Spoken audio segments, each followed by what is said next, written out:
been southbound, I've been hellbound, riding on the midnight train. Going too fast now, think I'll slow down, standing in the pouring rain.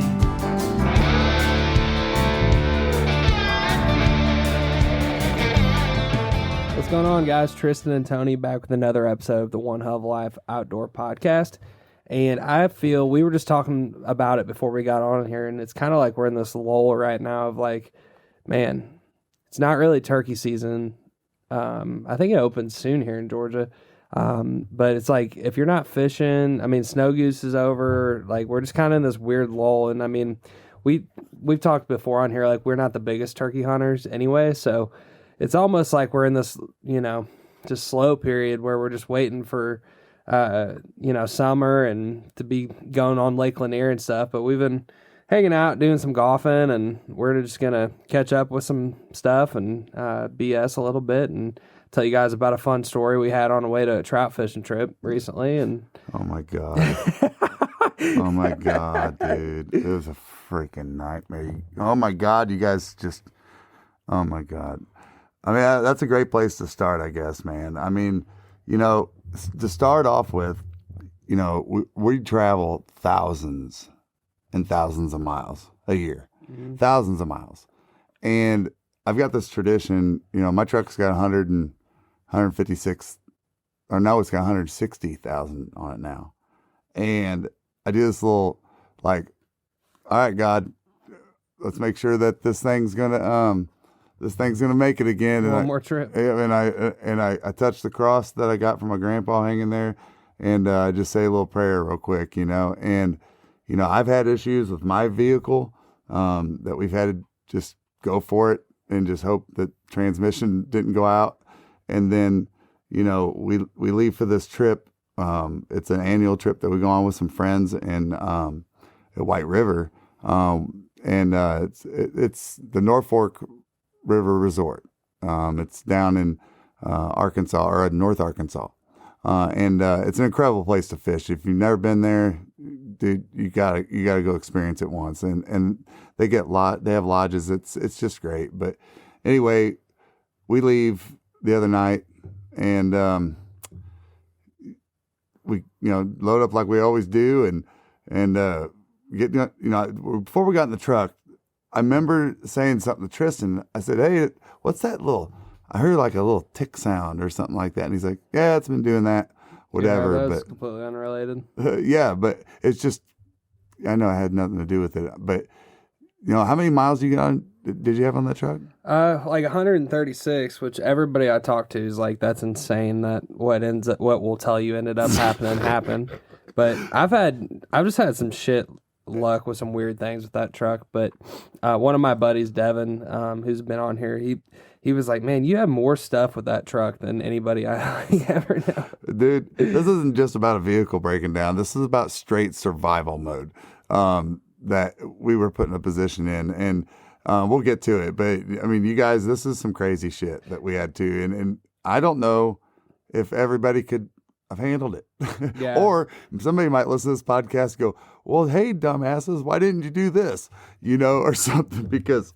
So let me break this down for you. So we get on the road or whatever, and we get probably an hour and a half from home, and it starts truck making this weird, like, just kind of, I don't know, like shuddering, like just jerky kind of thing. Cutting out, yeah. So we're like, that's weird. And well, maybe you got 136,000 miles, maybe it's like a fuel injector type thing or whatever. So go back to the spark. My concern was spark plugs.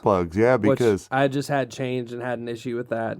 Yeah, they didn't screw one in all the way. Next thing you know, he's driving down the road, and one fell out. One was hanging there. This was 3 weeks prior to this, so we're like, okay, maybe they didn't do something right or whatever. Yeah, I was just sold that's what it was, because that's all that was happening. Yeah, so we driving or whatever, and we're like, all right, we're gonna stop at AutoZone and get some fuel injector cleaner. So we go ahead and do that, and we go to leave there and get to the stoplight, and it won't go in gear. And I'm like, what the heck? So then immediately we start thinking transmission. Yeah. And we're like, well, if we can get it out to Arkansas, I'll just limp it out there or whatever, get it in the shop. We can go on a fishing trip for the weekend, and then we're gonna rent a car. Yeah, and then maybe on Sunday when we're coming back through or whatever, hopefully we can pick it up. It's not as bad as we thought. Something. Yeah. Well, we get another hour down the road, and it's just continually getting worse and worse. Yeah, and it's starting to slip. Like every time that we're starting to go up the hill, it starts slipping. Yeah, and basically there was 2 times we got to the point where it was like, well, you said we got to turn around. I was like, I hate to do this, but we have to turn around, and there's just no way. Yeah, we got to get this truck back home. Yeah, because at this point we're being 3.5 hours away, right? It was about 3. Yeah, and being stuck in the middle of Alabama or Mississippi or whatever. I mean, and trying to get a broke down truck home would just be financially ridiculous. And so I was like, I hate to do this, but we got to turn around. And at first we were just like, man, this just sucks. We were so bummed. I mean, this is a fishing trip that you look forward to all year long, Mm-hmm. All year long. We've been looking forward to it. Yeah, and we get going, and we come up with this, like, game plan. We're like, all right, we're going to get the truck back to Atlanta, and we can get a rental car in the morning, and then it's all going to work out. And we're not going to sleep. Yeah. I mean, basically, we're going to get, like, because we owed it to the people that we were going with. There's a lot of, like I said, there's a lot of planning goes to this, and and everybody chips in, and we want to be there to do our part and everything, And so we're like, I don't care if we don't even sleep, we're doing it. Yeah, and I mean, actually, it wasn't going to work out too bad. I mean, we're going to be back at about 11:30, or no, 1, I think is what it was going to be. And then we figured that the car place would open at 8. Yep. Get my car in the shop or truck in the shop. Pick up the rental on the road. Yep. So we're like, boom, it's going to be good. We'd lose maybe about 6 hours of the fishing day or something. Yeah. So, we get basically, 90 miles from home, and we stopped at this racetrack, and I remember it was being really weird. Yeah. And we're like, all right, if we can just get home. Yep. And get back on the road, and it falls out of gear as we're driving down the road. Oh, dude. And then it does it again. And then we got out on the highway. Yeah, got on the highway, and it got to the point where it fell out of gear, and we had to get it over to the shoulder. And we made it about, maybe 10 miles or something? Maybe. And so we were maybe 80. What's going on, guys? If you're planning a spring break visit to the Florida Panhandle, down there by the Gulf of America, then make sure you book a charter with Williamson Outfitters. From March to May, Williamson Outfitters offers amazing inshore fishing, awesome flounder gigging, epic hog hunting with dogs. They also have an incredible hunting lodge in East Point, Florida that's available. Spots fill up fast, so book today. Call or text 850-251-8650 or visit floridaducks.com. Mention you heard about them on this podcast and get 10% off. 80-something miles from home at this point.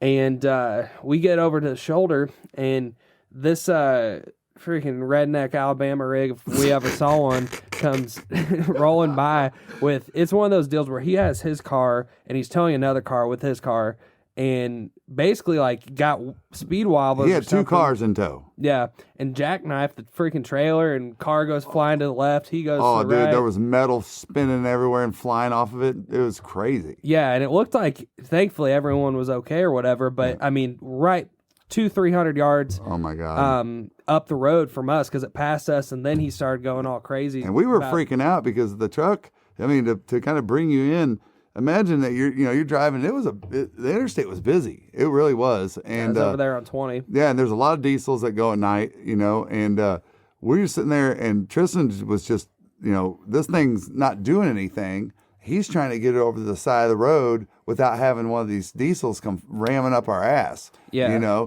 And so that's adding a ton of anxiety to the whole situation. Right. And the truck's not, I mean, we had it to the side of the road when that crap happened.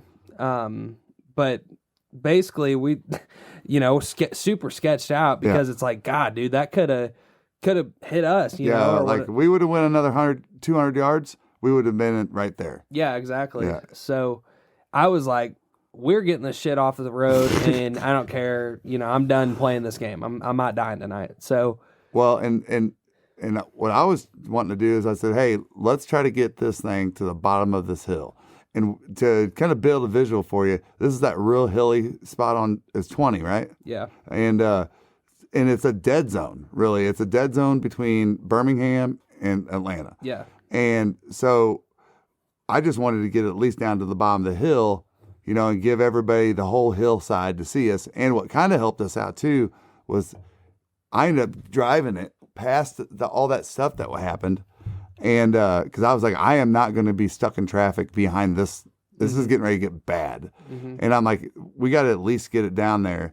And of course, we drove by slow and see if anybody needed help. And it looked like everybody was fine. It was just that back end vehicle and tow didn't hit any other vehicles. And I made it down the hill probably about another, I don't know, 3/4 of a mile, and got it off to the side of the road. And the lights from that accident were actually, we ended up being about 3/4 of a mile from it. It actually made everybody slow down first, which gave us a little bit of comfort that people saw us, you know. For sure. And so thankfully we got AAA or whatever, me and my wife do, and I call up AAA and they're like, well, long story short, the best we can do for you is 7 a.m. And I'm like, do you guys do any sort of like ride service or anything? They're like, no, sir, sorry. And so I get on Uber, I get on Lyft, and this is like Wednesday night at 11 o'clock in the middle of nowhere. Yeah. And can't get on one of those. Call, there's literally like one dude for taxi service, and it was like, just sketch me out talking to him. Well, and this took time, you know? I mean, like, you sit there and wait for the damn thing you're like seeing if somebody's going to answer the damn thing, and then it's starting to set in. Dude, we might be effed. Yeah, because, I mean, you're on the app for 10, 15 minutes just trying to get a ride or whatever.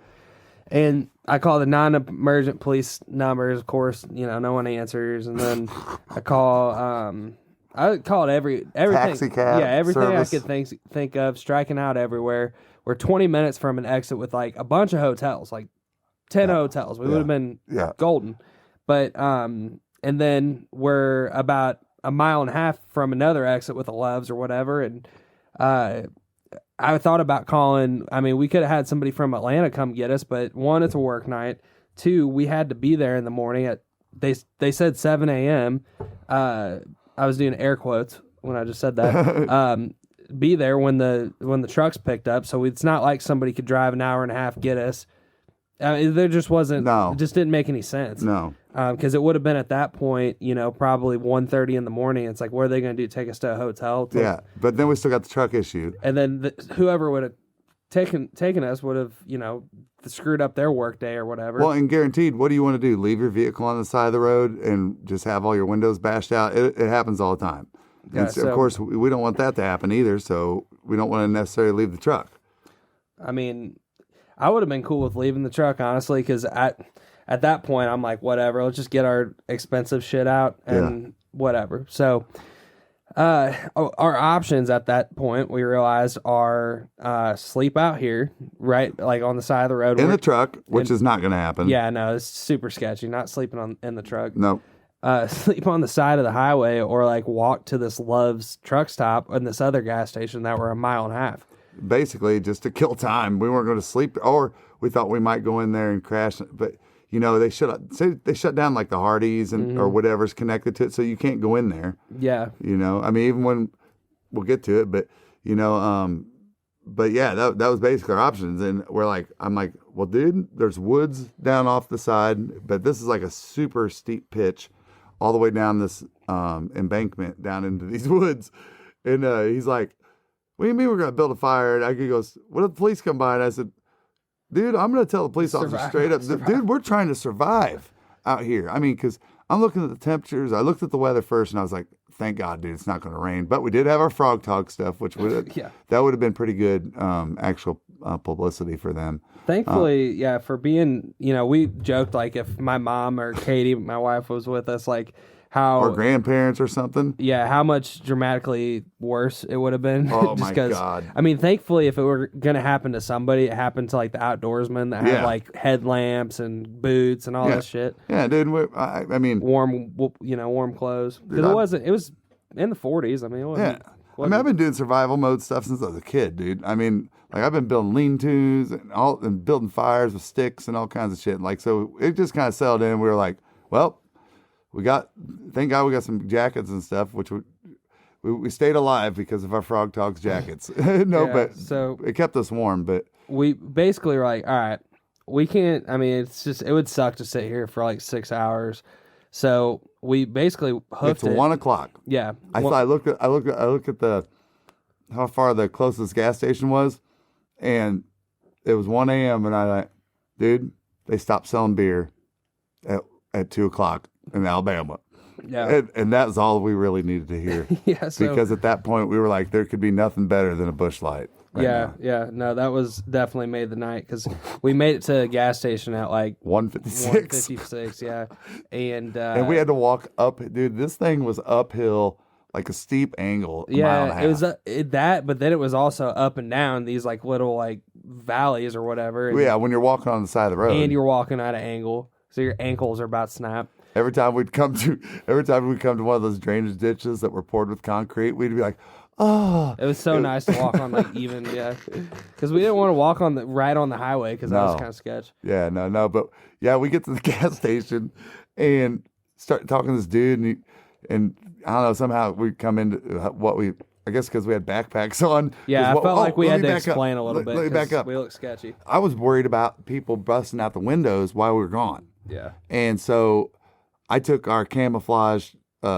timber Frog Talk stuff and basically took it down into the woods and took our most expensive stuff and the camera. No, I took the expensive shit. In my the camera went with you. Yes, we took anything really expensive we took with us, but we went down there and hid a bunch of that stuff and just had our backpacks basically. Mm-hmm. But we walk in there and get into the conversation and telling the guy what's going on. We're like, hey man, I go, can we get beer? And he's like, yep. He goes, you got a couple more minutes, and I'm like, sweet. And we went over there and got a 12-pack Busch Light and tell him what's going on. And he goes, I'll tell you what, give me about, I don't know, however long he said, and I'll give you guys a ride to the next hotel, close to the hotel. And we were like, man, thank you. And we were just so, delirious kind of at that point that it sets in. We get the 12-pack because I think we're only thinking about, dude, I want to open up this beer right now. And that's all I want to do. Mm-hmm. And he goes, I said, can we sit around back? And he goes, yeah, sure, go ahead. And I said, we're going to sit back here and smash this 12-pack like a couple carnies or something. I don't know, dude. Yeah, and that's what I felt. And so we just went back there, and we sat down and started drinking that beer, and I go, dude, if he takes us to the hotel, mm-hmm. and keep in mind, when the guy said this, we had so much, dude, half an hour, we're smashing these beers and we're sleeping in a hotel tonight, even if it's for 3 hours. Yeah. And it sets in, can you imagine? I look at Tristan and I go, but how are we going to get from the hotel to the truck? At 6, because they said we didn't know people would drop us off on the interstate, like on the side of the interstate either. Yeah, and basically, you're talking, we'd have to have somebody pick us up. That was already a liability. We'd already, couldn't figure out a ride or whatever, but had to pick us up about 6:30 a.m. to ask this guy, hey, can you come back and pick us up? Yeah, so basically that... I guess I could have asked him if he had to be at work in the morning. Right. Yeah, that's true. That probably would have, maybe, but we, long story short, walked over to the Loves, got us... Well, no, we first sat in the back and smashed that 12-pack. I know. I'm trying to give you guys the short of it at this point because we're like 15 minutes into the story, but we drank that 12-pack and then walked over to Love's, and they just made their breakfast sandwiches. We're like, yes. So we got like 2 apiece. What time was that? That was like 4. 4, yeah. So it took us a couple hours to drink those beers, and then that time we walked back, and long story short, got back about 5, I think, 5:15. Yep. And I think we got, about an hour of sleep without a fire, and then you woke up, and you're like, I'm cold, and you're like, screw it. And then he made a fire, and we got really comfy there for a little bit. And then, long story short, they said 7 o'clock, and they did not show up at 7 o'clock. Wait. They showed up at 11:30. We're sleeping, and all of a sudden we hear a car door shut or something, and one of the highway, like, emergency vehicles drives off. So I got to thinking, I wonder if while we were asleep, he got out of the vehicle and saw the sign you wrote that a tow truck's coming at 7 o'clock in the morning. Did, yeah. And we just didn't hear him until he took off. Probably. And dude, what if he would have like saved our life at that point or something? That would have saved us a lot of hours. But well, anyway, I mean, who knows? still we had to stay at the vehicle, so we were chained to the stupid truck. Oh man, yeah. And but I didn't know. I didn't think. I thought about that after the fact. Yeah. So long story short, it was probably one of the worst nights of my life. Yeah, it was. And thankfully, it was us two that were in that situation instead of just like if we had other people with us. Well, yeah. And when did the tow truck finally get there? Like 11. Yeah. 11:30. So yeah, dude. So we lived out there for. We were out there for 12 hours. 12 hours. Yeah. Yeah. And long story short, unfortunately, the truck is gone because the interest rates right now and how much trucks cost, I couldn't bring myself to do it. So I ended up getting or spend the money that was going to cost you to replace that whole transmission. Yeah, $7,400 to fix it. I only owe $9,000 on it. They could give me 14 on the trade-in. So I was like, I can come out 5 ahead if I rolled into a new vehicle. And basically, I wanted a payment equal to or less than my truck. And these new trucks, I mean, you're talking I get like perfect credit, and you're talking $800, $900 with no money down. Besides that, like $4,000 or $5,000. So I couldn't. That's nothing crazy truck either. Yeah. This is like pop. It's in the teens that morning, and maybe you're chasing ducks or geese. But now it's September and it's 85 degrees, and you're hunting early teal or geese. As a waterfowler, you need dependable weather protection that will not break the bank. Founded in 1996, Frog Togs is not only the leader in breathable wader technology, but a company you can depend on to keep you warm and dry, head to toe, no matter your hunting environment. Stay bone dry by using discount code ZD315 for 15% off not only your first purchase, like most discount codes, but how about every single purchase you make from now until December 31st, 2024? Pawpaw truck. Yeah, well, 4-wheel drive. What? Nice. Most of them were in the price range of what? The Fords I was looking at, this was like their XLT or whatever, so it's like it's nice on the inside, but it's cloth seats, nothing. You're just getting basic with 4-wheel drive, basically. Yeah, basically. And it was 56. They're like, oh, Ford truck month is 51. And I'm like, God, dude. And basically what it came down to is just I've been driving so much for work, like literally in the last 8 days since I've got this new vehicle, I've drove 800 miles. So I'm driving a shit ton, and probably the smart thing to do is get something more fuel efficient. So we settled on a Bronco Sport, which is actually pretty cool little, it's 4-wheel drive still. It's a pretty cool little, like mid-size SUV or whatever. And it's really nice on the inside. It's, solid little car, but it just made the most sense for, everything right now. And of course you still have a truck. So, and, hopefully knock on wood, there's no issues with it, but. Well, I've got to replace my transmission still, and that's OEM Ford quoted me 9,600. Yeah, no, I know it's. So I think I'm not going to go OEM, and I've got this shop, but this shop that does them here locally, dude, they said that they need my truck. I was just going to say that to wrap that whole thing up before that. I was just going to say that, really, most situations you're with me and you have a truck. So if I shoot a deer or whatever, right. Okay. It's not the end of the world. But anyway, yeah, you got that whole deal going. Yeah, I'm just waiting. I mean, and that's what's crazy. Is I've been driving mine around. There's this whole 10-speed transmission thing with Ford, if you don't know what we're talking about. And, they've got all kinds of issues on it. But I just started feeling this.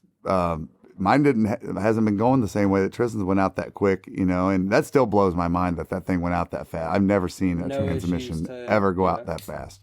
I remember driving around on transmission in high school for, it seemed like years on a slip transmission. I was like, it does that, whatever. But well, you probably only had to drive 8 miles a week. Yeah, probably, yeah. But yeah, no. So I'm gonna have to have that done to my truck, and I've got it paid off. But I got that news the month before I pay it off, which sucks real big balls. and so, I just looked at the wife and I said, you know what, shit happens. Yeah. I mean, it's just, what are you gonna? Everybody eats shit at some point in your life, and if you don't, then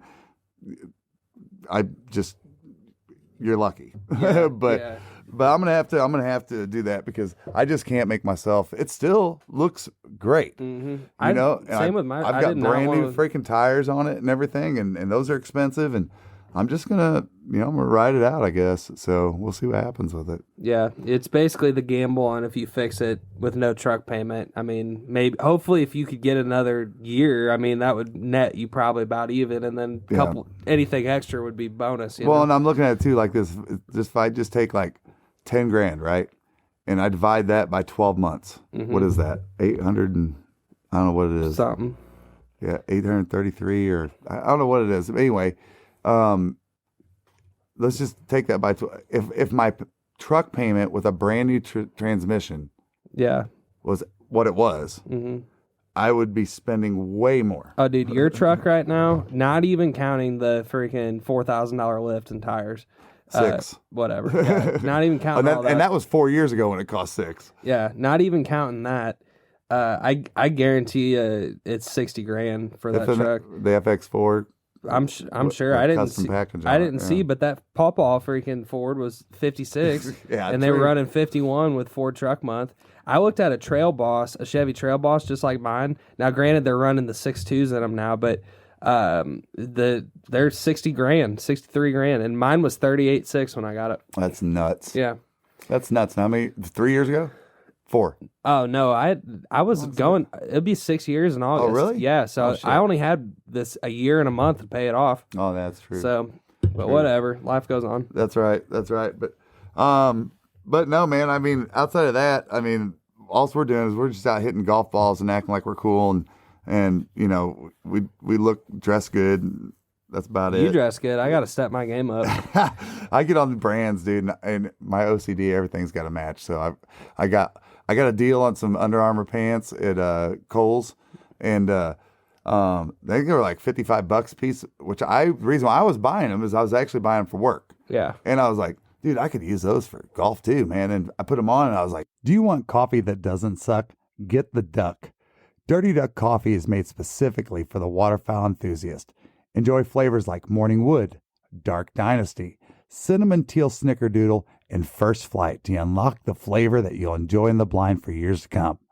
Our friends at Dirty Duck Coffee Company are now offering all Zero Duck 30 followers a 15% discount when you use code ZeroDuck15 on your next order. Dude, this is like you got nothing on. Yeah. And super comfortable. So anyway, I ended up getting those, and I get all my shit that's all Under Armoured out, but I just went and got some fitted used irons, some Cobras the other day. So I'm excited to go out and try those out. That's my first good set of irons that I've ever had. And I can't bring myself to go out. I'm not that good yet. And I feel like I can play like good enough to beat people for money and beers and push-ups. I don't need to go out there and shoot under par or anything like that. I just want to go out there and hit the ball and make good ball flight. So yeah, I did that for now. And then I'm just going to, as time goes on, I'm just going to upgrade, and I'm going to get a new driver, or I'm going to get a new, just get my wood sets and any hybrids I'm going to have, get those bought just as I can afford them. Yeah. But that's pretty cool, man. Tristan told me about this place, freaking PGA Superstore. I'd never been to it, and man, it was. I mean, number one, it's like Candyland. It's like Bass Pro for golfers. It is, and I thought their prices would be high. They're not at all. And I guess, they do sell a lot of volume, but they have all these bays where you can go in there, and they even you can do this with used clubs. You just go up there and they're like, all right, hey, can you measure me? And they'll do a basic measurement fitting on you. And that's what he did with me. And he's like, dude, you're right in the sweet spot. These fit you good. He goes, I don't have to do anything to you. He goes, if anything, we might, mess if you're able to tell that big of a difference, he goes, you can come see me. He goes, and we can mess with the length a little bit. But he said, I don't think that we need to do anything to these. He goes, he was watching my swing and everything else. So, but it was completely different. I've been hitting graphite shaft irons for 20 years. And dude, I had to literally right there at that bay. It was so cool that I could sit there and work on my swing and just watch. I mean, I could get through so many reps with that swing way quicker, it seemed like, than the driving range. But I guess it's about the same. But you're getting to look at your swing speed. You're getting to look at your ball spin. Of course, you're getting to see where it goes and everything. Oh, your distance. Some of them I hit, and I was like, no way. And I asked the guy, I go, has this thing been calibrated? He goes, yeah. I go, there's no way I hit that driver 170 yards. He goes, yep, you did. But it just looked like a good one, you know, and I just, and I didn't even look. I should have looked at the screen and see what my swing speed was, because that's one thing I learned about doing that, is how giant of a difference your swing speed makes. I mean, there's so many things that make a difference. Obviously, it's such a frustrating sport, you know, but I just thought it was cool. Great customer service, and but I ended up getting them for $150, dude. That's great. I mean, I couldn't believe it. I was like, and it's a 6 through sand wedge. That's awesome. So I was like, I talked to him. I was like, well, what can I do to, you know, get, you know, like a 5 and 4? And he goes, they don't make them. Huh. He goes, with this particular Kroger set, and I can't remember what they're called, but they're a good set. They're only like 2 years old, in great condition. And he said their set takes you to hybrids from there up. Oh, okay. Yeah, so Interesting. yeah, so you play like a 4-5 hybrid, which might be a 7 wood, or I don't know how they break that down, but I've been seeing some of these professional golfers hitting these hybrids, a lot of these hybrids, and so you know, I don't know. I just thought, to me, it really doesn't matter. I just want something that will hit the distance that I want to go. So yeah. So anyway, I guess I'll be doing that just slowly. Yeah, no, and we've been having a lot of fun with the golf thing. We kind of started doing it towards the end of last summer before hunting season really came in. But no, we've been probably playing twice a week for, I don't know, since second week of February. Yep.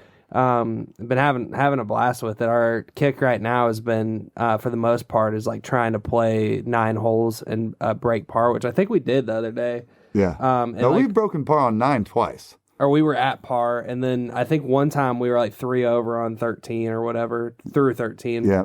But yeah, it's fun. We just best ball, you know, and surely you would think, you know, sometimes we both, you know, mess it up, but a lot of times when we're playing good, one of us will hit a good shot, you know, a couple times a hole or whatever. And Yep.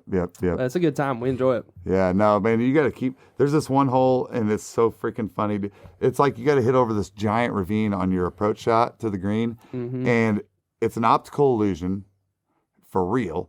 And the green's over there, and there's just this gigantic gully. It's got to be, 50 foot deep? I don't know. It's spanning 150 yards easy. Yeah. And some reason you can walk up there. Like, I don't know if it psychs me out or what, but you got to hit it way far, a lot farther than you think, and it's not above you. So it's, I don't know. It's like an optical collision, optical illusion. No, but where I'm getting at is this green it's got a giant shelf in it. Okay, like giant. Like, I don't know. It's like probably a 3-foot dip in the thing. And we were out there screwing around at the last light a couple weeks ago, and we was like, this is the last hole. Let's just practice trying to hit a birdie from like 90 feet over this giant hill. Funny. Dude. And I just kept doing it. Tristan kept, you know. You had to have done it 30 times. Oh, yeah. And the dude finally sunk that sucker.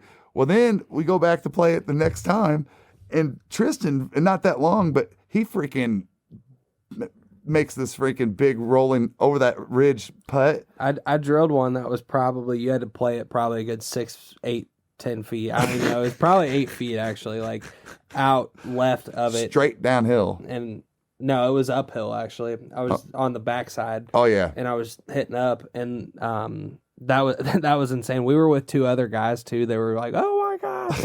And then we played that hole the other night, and I guess. I think I putt better. I was telling my dad, like, even if it's an insane putt, it's just like if I can clearly see the break on something like that, I got it like a line for it in my head. Sometimes you just see it. Yeah, and I obviously seeing you hit 30 putts on that green has allowed me to understand. Dude. I'm like, dude, you put this freaking computer in your head now, because this next one, dude, it wasn't even the same style of putt. It was like in the second cut. But the opposite, and it was straight downhill with that ridge in it. And I just didn't even think about it. I mean, it's one of those where you just look over and you just like, I hope he gets it close, because if he doesn't, it's going to roll off the green. And it's going to roll it will roll off the green and down that 50-yard gully. I've done it. Yeah. And this son of a bitch sunk it. Yeah, I was like, no way. I don't know if we said it, but the first putt, I don't even know, had to be a good, did we say like 75 yards or 75 feet? 75 feet. Yeah, and then this one probably was closer to like 40 or 50 or something. Yeah. But it wasn't even from the fringe. It was like that first cut yeah. off the fringe. And I don't know, man. Putting and chipping, actually, you know, people say like within 100 yards is like that's the hardest part of golf. But thankfully, just putting and chipping like has probably been the most consistent part of my game as of late. But the problem, like, that's not the problem. It's like the 9-iron or pitching wedge approach shot from like 100, 125. That's the problem. If I'm just chipping within like 50 and then I'm putting, like I'm confident in chipping and hitting out of the sand. I'm like, yeah, he's been doing. I really love good. hitting out of the sand. I'm like, hell yeah. Yep. No, you definitely. I showed him how to do it, and you've been just. It is supposed to be the easiest shot in golf. It messes with my brain sometimes, but and the other thing is too, when you play on a public course, you know. Yeah, I mean, they just don't ever fluff the sand at all, and it just sometimes gets jam-packed hard. And then you freaking smoke it, and it goes 100 yards. That pisses me off so bad. You're like, why can't I hit a fairway bunker during it when the sand's like, you know, right after a rain, you know, where it's all packed down or something, but it doesn't ever happen. But no, man, we've been having a lot of fun doing it, so. Yep, no doubt. And as far as, you know, just hunting and stuff, I mean, we don't got a whole lot going on right now. You know, might do some turkey hunting. Yeah, might do some turkey hunting, and we got some lined up guests and good stuff coming y'all's way. We just kind of with schedules and stuff got a little out of whack, but some good turkey talk, and of course, you know, we'll run the gamut on some all kinds of other interesting topics, hopefully. And we got a really, really cool, unique topic we're going to talk about on our next podcast, and we're excited to talk about it. It's something completely different than anybody else out there talking about. That's the reality of hunting. Yeah. So. Yeah, no, that's going to be fun, and you know, if you guys are listening to this, and business, I should say, we've really been enjoying just the feedback on the questions from you guys. Like, we get some awesome questions when we put out the posts, and just love communicating with you guys and doing that, and been seeing some new reviews come in and stuff like that, and really been appreciating that. And if you guys are new here, you know, just if you don't mind leaving us a review on Apple Music and Spotify, all that good stuff. One of the things that I'm going to keep saying is May 9th, in Johns Creek up here in Atlanta, Johns Creek, Georgia. The Delta Waterfowl chapter up here is having a banquet, which we're going to be at. And I'm just trying to tell, it's like their third year and they're trying to grow the chapter, and awesome guys. Justin Helton, Justin Alderman. I got lucky enough to meet them a few weeks ago, and they're putting on another banquet. It's like some, I think it's like, might be something to do with barbecue and stuff. And you guys know how those DU and Ducks and Limit and Delta events are. They're always a great time. So if you're anywhere around Georgia or wherever and want to come, definitely get after it. It's the Chattahoochee Flint chapter of Atlanta of Delta Waterfowl, and like I said, we're going to be there and would love to meet you guys. And hey, while we're on that note, find it in your area. Look them both up and find this is like event season for them and Ducks Unlimited. It's right time. Now it's our time to take some of our dollars that we make and help conserve the land that we get to hunt, the land that feeds the animals that we have. Do you know that over 94% of waterfowl habitat is privately owned? Did you know that? I think I'd heard that. Yeah. That's crazy, dude. So we got to keep these farmers in business, you know, and some of the things that Delta does with doing the share and with Ducks Unlimited, the things they do, the programs they have, you know, they're incredible ways for farmers to use their land to help support wetlands. And, you know, every dollar that you guys put towards it. And the other thing is, the events are fun, dude. Yeah. They're fun. There's shit being auctioned off. There's usually stuff that you can go do silent auctions on. Mm-hmm. They raffle off all kinds of different stuff, from guns to camo to decoys to, man, you name it, everything. And if I remember right, you can write, I mean, if you're like a business owner and if you're anybody, you can write it off because it's a donation. Yeah, you can sponsor. Well, you can sponsor too, but it's a write-off because it's technically a donation to a charitable organization, right? Yep. So, yeah, I mean, if you're a company and you're wanting to sponsor a table, they got some cool opportunities with that. If you a group of guys that, you know, in the office like to do some hunting or whatever and want to get a table, I think you get usually you get like a gun, you get like some other cool perks. Yeah, and the dinners have all included, of course, you know, with your fee. You know, and a lot of these and your membership. Yeah, a lot of these you're paying like about $40 to $50 to go, and you're getting a good dinner. I think they're more like 60, 70, but still. I mean, so call it your $35 membership, good dinner. Yeah, dude. I mean, you can't beat it. It's a great time, and you get to get out and have some camaraderie and fun with other people that do the same thing you do. Yeah. Yep. So definitely, if you guys are around this area, or even if you're not, you know, shoot us a message. We're gonna be there, and it'll be a good time. And outside of that, I mean, Braves. This is the last weekend without Braves playing for 6 months, so about to be baseball season. Oh, so shout out to Austin Riley. If you guys are I mean, you guys know who Austin Riley is, I would think, if just from hunting, but if not, he's the Braves' third baseman, and he's with Realtree, and he's always shooting turkeys and doing all kinds of stuff, hunting ducks. So it's kind of cool to have a baseball player to root for that's a Realtree guy. That's right. That's right. Yep, it's just an outdoors. So yep. You know, we'll leave you with this. Oh.